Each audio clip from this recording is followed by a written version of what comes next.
Welcome to the second part of this episode, and as you know, we are going to talk about her works now, the inspiration about the work, the technique that she's using, and of course about the ideas that are behind these works.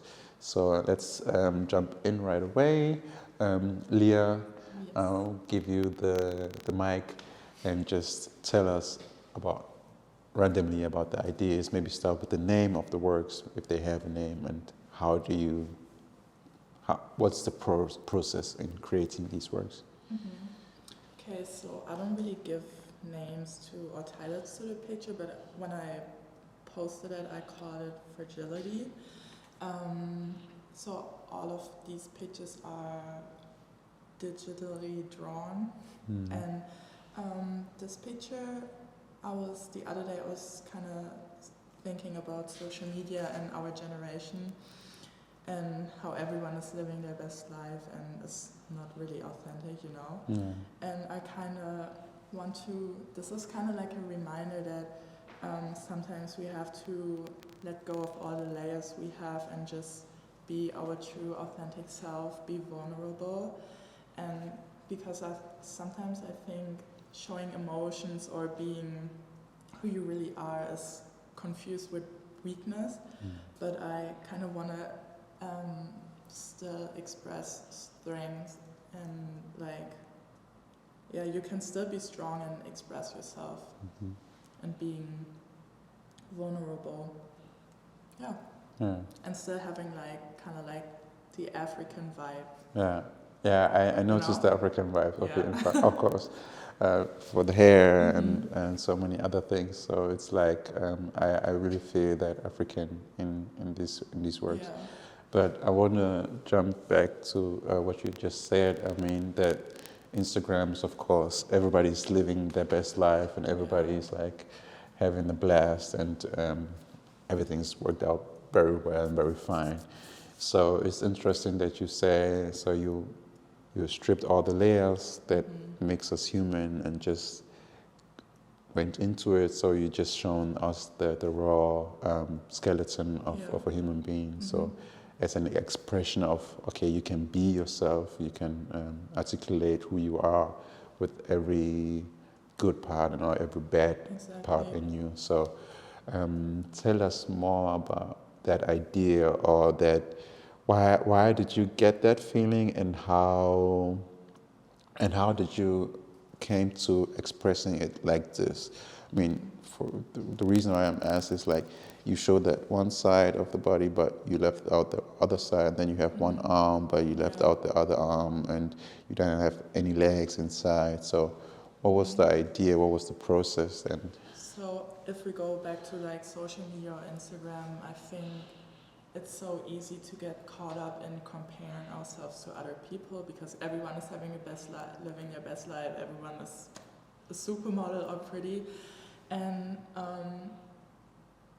don't know. There were points where I saw so many flaws on myself, and I think no one is imperfect, and no one is perfect, and I think it's important to express every part of yourself, and I kind of left another arm or another rib to show that you can still be wholesome and not look perfect, You're still strong and stuff. okay, That makes sense. that's the idea so behind it. Yeah. Beautiful. That's really, really nice. So, and you told us in the first part of this conversation that you've never been to Africa, or you haven't visited your parents' roots.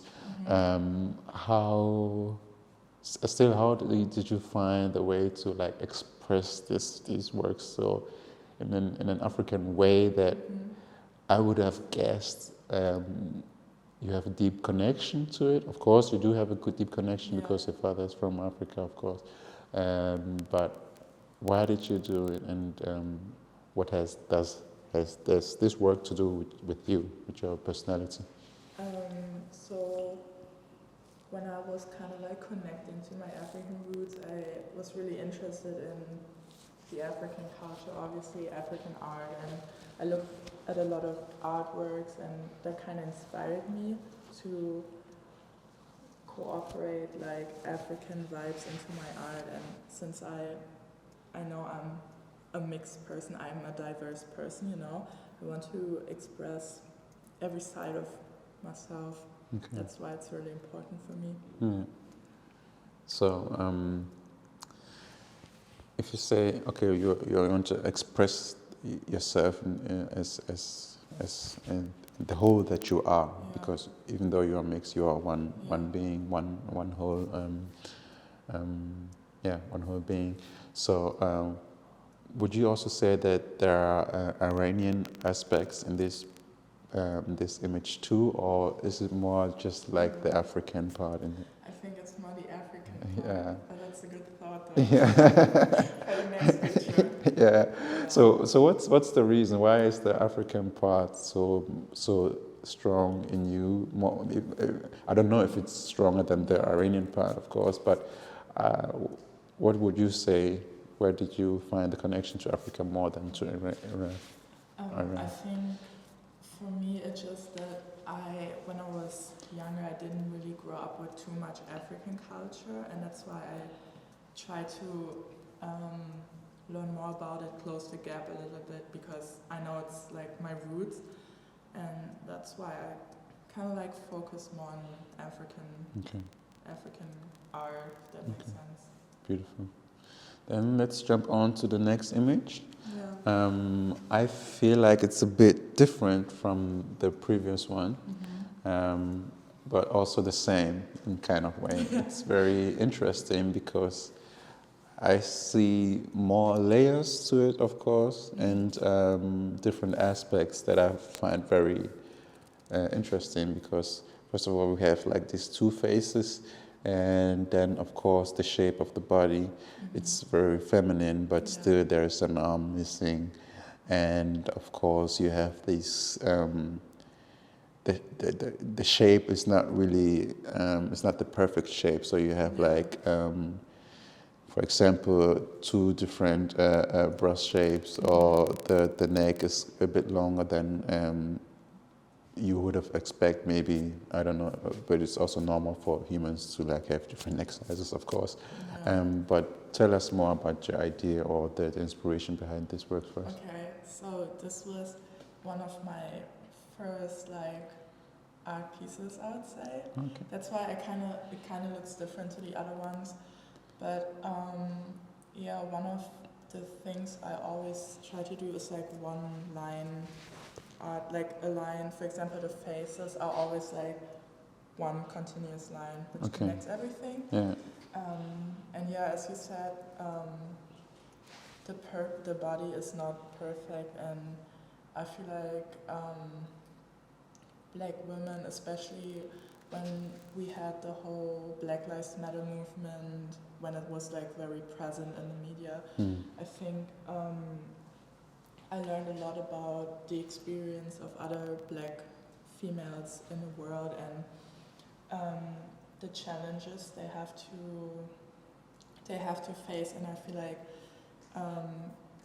Black females are always like compared, or they have to have certain body standards and always have to be like very powerful. There's so much stereotypes associated, and I don't know, all these thoughts I had, I just tried to put them all in one picture and just create this, I don't know, there are like a lot of components to it. I find it very, very amazing how you've been able to capture this African nature in this image, even though you don't have these typical African structures, facial structures in it. But of course, with the how do you call it, the head, then I'm not getting the English word for it, but with that alone, you feel like, okay, this must be something at least Black.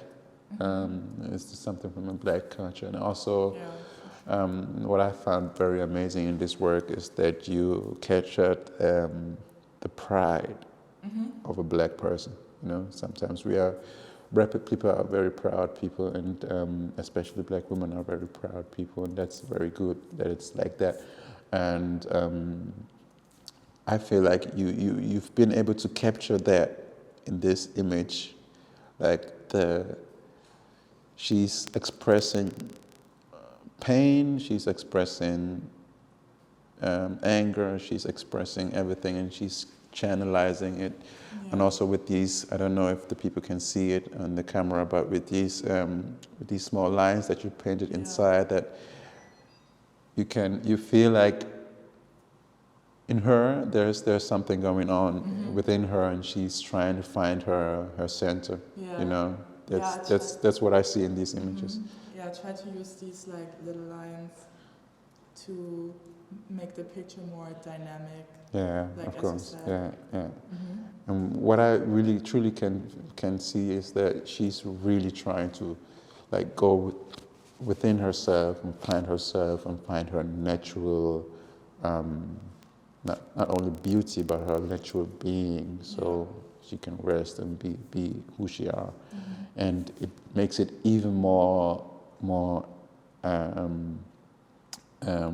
emotional, because she's also missing one arm, so it's basically like It's like the struggle, I I struggle a lot in this life, so I need to find myself again in order to like survive and go through the next day. It's so beautiful. This is amazing. Thanks. Amazing work, in my opinion. Very, very nice. Then let's stop here and just jump to the next one again, and then I'll give you the step. So you start again, and then you tell us something about the piece. Okay, this is also, first of all, this is my most recent piece. I made it like, I think this month in Canada. Okay. And I don't really have like a big story behind the picture or like a big inspiration, but it just, I use like the skeleton, like just the bones to show like a deeper side. And it's like, I don't know, embracing black love and friendship and stuff. And I try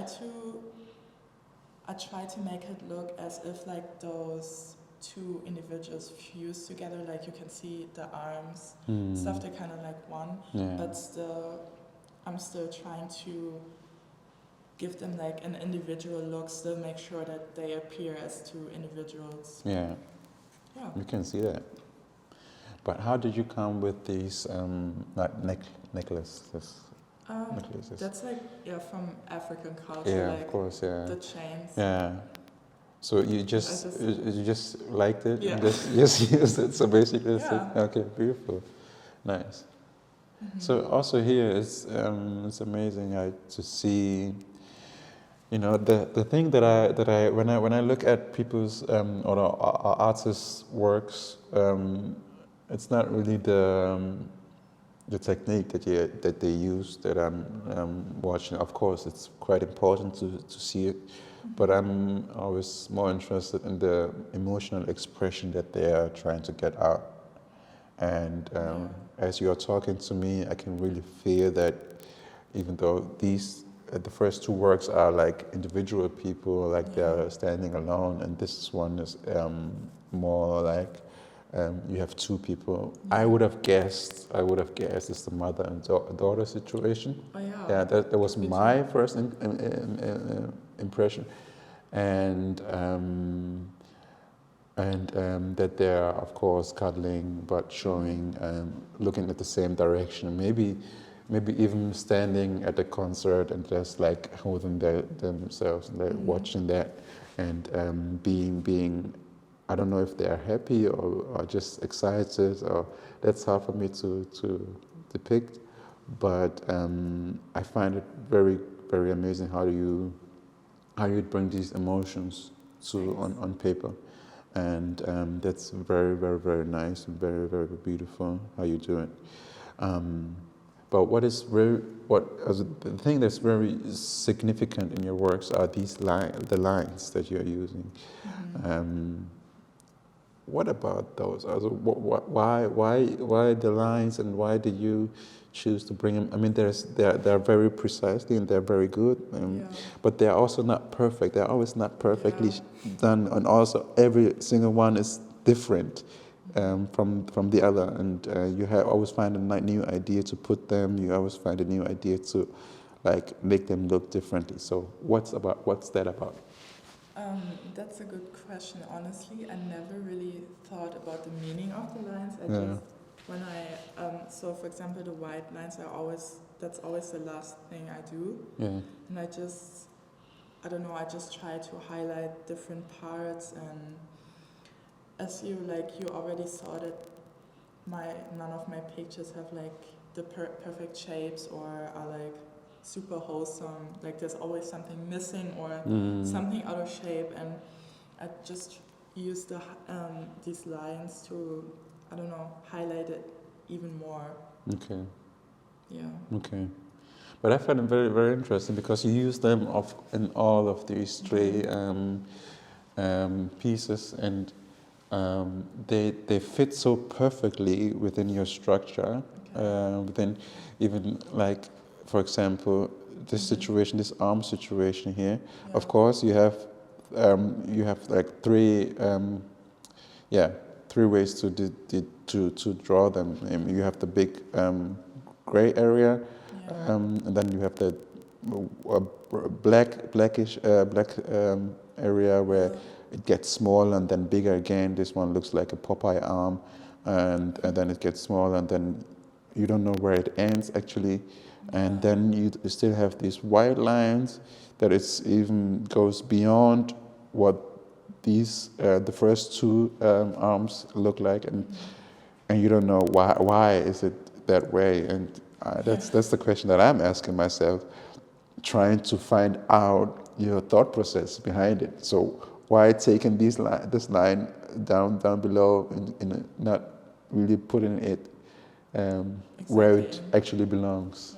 So that's how your thought process confuses me or inspires me to like think different, think outside the box. You know, that's a think outside the box situation, and I find it very, very interesting. And also that you give this figure an ear right here, and you left it out over here, and then you give one over here, and then you left it out over here, and also this is very, very amazing. Thanks. Very, very nice. Yeah, I honestly, I think I already break so many rules, like paint. So I don't know. I try to have like a flow and kind of like some kind of harmony in the pictures. But as you said, I think it's always important to be outside the box and break some patterns. Yeah. But now I also get what you said in the first part, that you have these two emotional attachments. One is basketball and one is art, and the one basketball is very competitive, and the other one you can be free and express the way you want to express yourself. And I totally get it, because you are doing free work. I can sense, I don't know if people can sense it, but I can sense that you have a direction where you want to go, or you have a sense of, you have a signature for yourself, but also you are also free within your own space to create the things the way you want to create them, and to do the things that you think it's very, very, that you think it's right or wrong, or not necessarily have to be right. So very, very amazing, very, very nice works, and thank you so much for being here. Thank you so much for holding this conversation with us. And Lia Kentzler, I hope and I think you're going to see a lot of more works from her. I asked her to do some canvases, and maybe she's going to do it one day. So stay tuned and stay excited. Lia, thank you very much for being here. Thanks for having me. Yeah. And for you, please subscribe to our channel, aaimba, so we can provide you with more artists, more experiences, and more lifestyles all around art and artistry. Leave a comment, leave a like, and just tell us what you think about what we are doing. And yeah, see you next time. Bye-bye.